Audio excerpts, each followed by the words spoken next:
একটা দেখেছিলাম আমরা সোশ্যাল মিডিয়াতে, তার পরবর্তী সময়ে আমরা পুলিশ একটা ইনভেস্টিগেশন করি এবং পরবর্তী সময়ে একটা এফআইআর নেওয়া হয় যারা এই ঘটনার সাথে জড়িত আছে।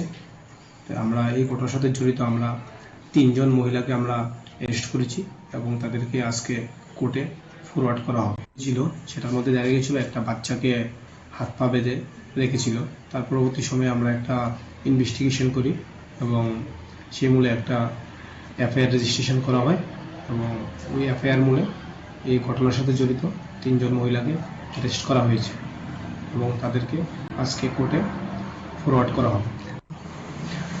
Airport PS case number 7/2026।